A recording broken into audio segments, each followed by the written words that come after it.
Assalamualaikum warahmatullahi wabarakatuh. Selamat pagi anak-anak kelas 9A dan kelas 9B yang Bu Ayu cintai dan Bu Ayu banggakan.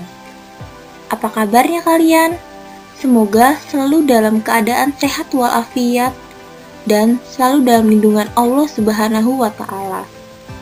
Pada pertemuan kali ini, kita masih melalui media pembelajaran online. Walau belajarnya masih online, semoga kalian selalu semangat dan tetap giat dalam belajar. Hari ini kita ngebahas materi apa ya? Yuk lanjut aja.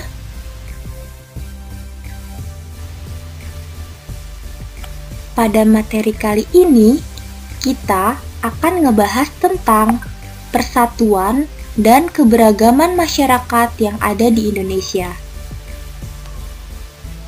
Tujuan pembelajaran kali ini yang pertama adalah mensyukuri persatuan dalam keberagaman masyarakat Indonesia secara adil sebagai anugerah ciptaan Tuhan Yang Maha Esa.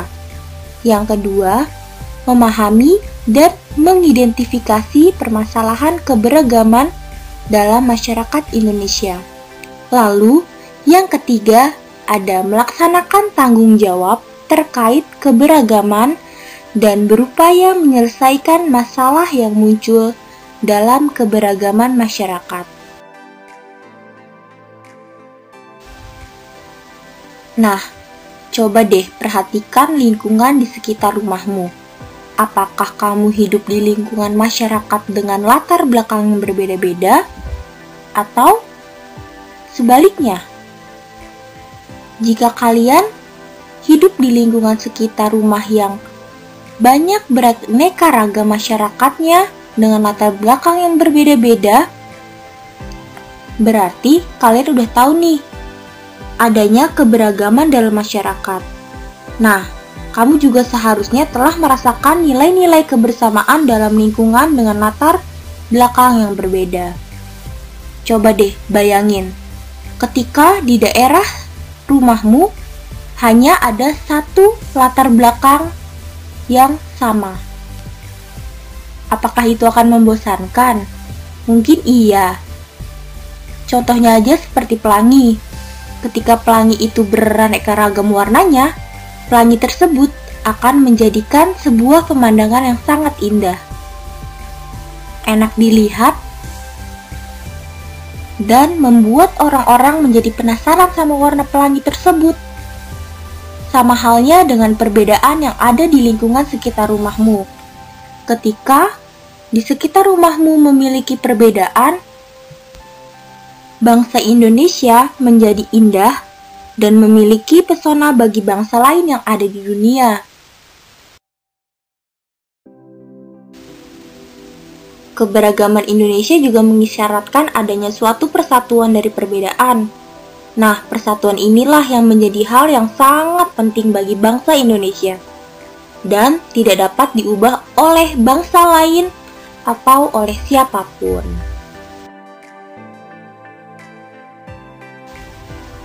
Untuk mewujudkan persatuan dalam keberagaman, diperlukan sejumlah prinsip. Nah, kita akan membahas dua prinsip penting, yaitu Bhinneka Tunggal Ika dan wawasan Nusantara.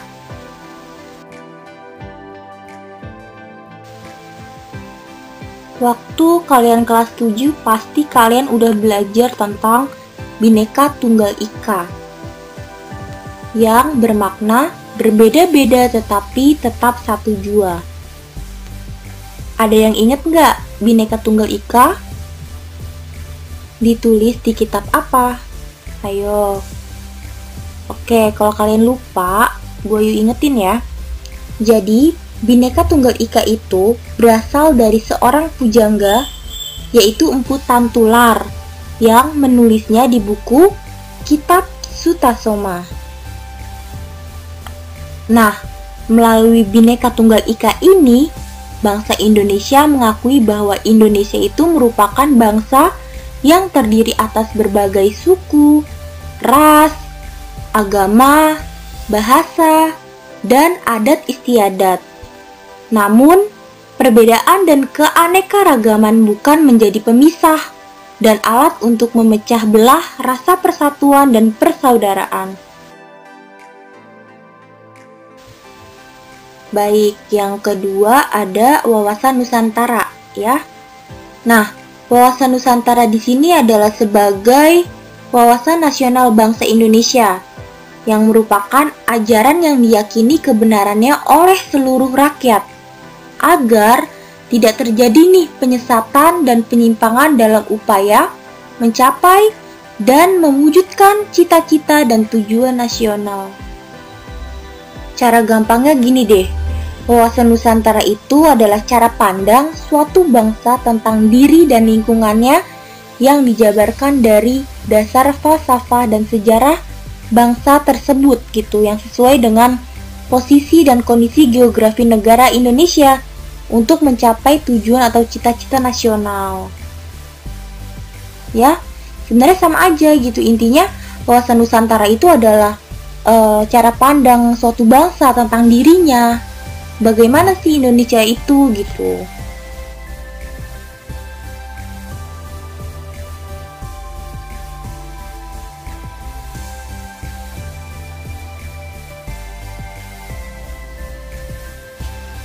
Nah, ternyata di dalam wawasan Nusantara ini juga terdapat konsep, yaitu ada 4 konsep ya.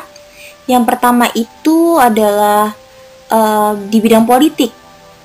Terus yang kedua ada di bidang ekonomi.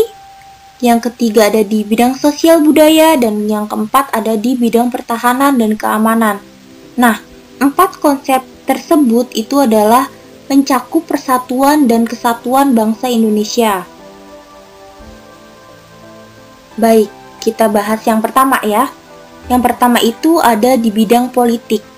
Di bidang politik itu contohnya adalah kedaulatan wilayah nasional beserta kekayaannya. Misalnya itu kesatuan wilayah, terus wadahnya atau tempatnya, terus ruang hidupnya, dan apa sih yang dimiliki oleh bangsa Indonesia.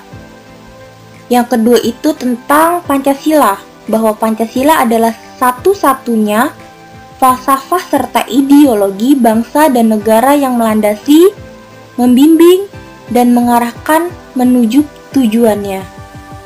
Dan yang ketiga, yaitu seluruh kepulauan Nusantara merupakan satu kesatuan hukum dalam arti bahwa hanya ada satu nih hukum nasional yang menjadi kepentingan nasional.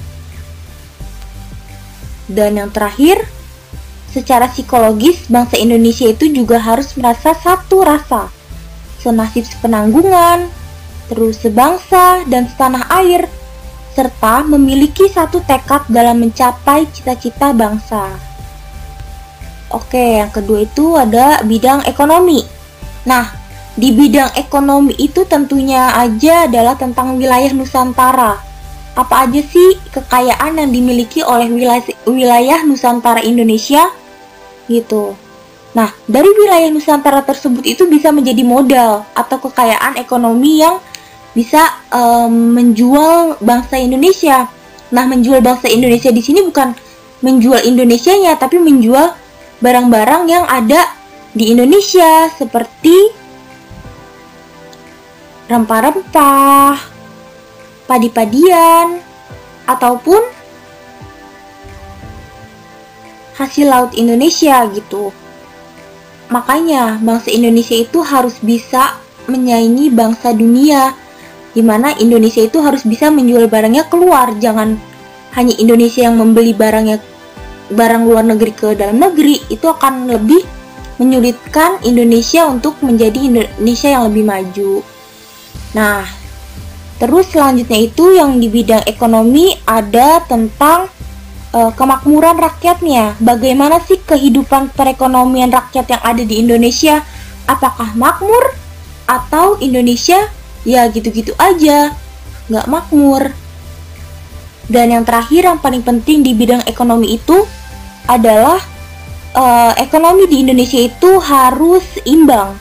Nggak boleh nih, misalnya di Pulau Jawa itu perkembangan ekonominya sangat tinggi, sangat baik. Tetapi di wilayah Kalimantan sangat rendah. Itu kan ada ketimpangan. Nah, di bidang politik tersebut, di bidang ekonomi maksudnya ya, di bidang ekonomi ini harus benar-benar bisa seimbang antara Pulau Jawa, Kalimantan, Sumatera, dan pulau-pulau yang lainnya. Terus selanjutnya itu ada di sosial budaya. Nah, di sosial budaya di sini yaitu di mana budaya Indonesia itu pada hakikatnya ya satu gitu. Walaupun coraknya beraneka ragam, kekayaannya juga beraneka ragam. Misalkan ada bahasa Jawa, ada bahasa Sunda, tetapi ya tetap satu, yaitu bahasa Indonesia gitu. Dan yang terakhir ada pertahanan dan keamanan. Nah, pertahanan dan keamanan di sini yaitu bagaimana sih cara orang Indonesia atau tentara Indonesia itu bisa menangani adanya ancaman ketika ada orang luar negeri yang masuk dan ingin bermaksud untuk mencuri harta kekayaan Indonesia. Bagaimana nih cara tentara dan orang-orang Indonesia ini mempertahankan keamanannya tersebut gitu.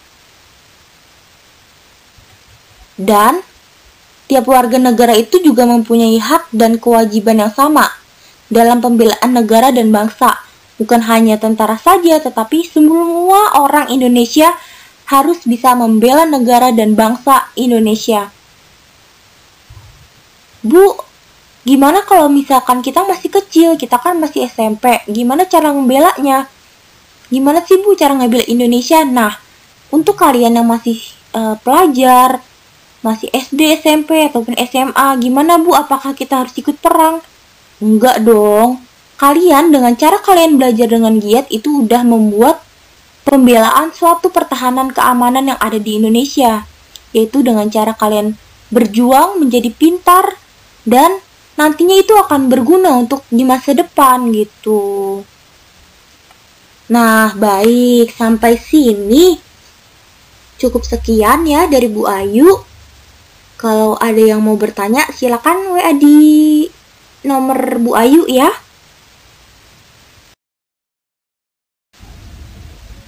Hayo, jangan lupa kerjakan tugasnya. Hanya ada 2 pertanyaan dari Bu Ayu, di mana pertanyaan tersebut bisa membuat kalian berpikir lebih luas, ya. Dan pertanyaan tersebut ditulis di buku tulis, lalu dijawab. Ditulis nih nama lengkap dan kelasnya. Abis itu, difotolah hasil jawabanmu, lalu kirim nih ke email Bu Ayu yang udah tertera di sini. Terus, kumpulkanlah maksimal hari Kamis, tanggal 7 Januari, pukul 16.00. Jika tidak mengumpulkan, nilainya akan kosong. Dan jika mengumpulkan terlambat, nilainya akan berkurang. Semangat selalu, jangan lupa dikerjakan tugasnya. Wabillahi taufiq wal hidayah. Wassalamualaikum warahmatullahi wabarakatuh. Sampai jumpa.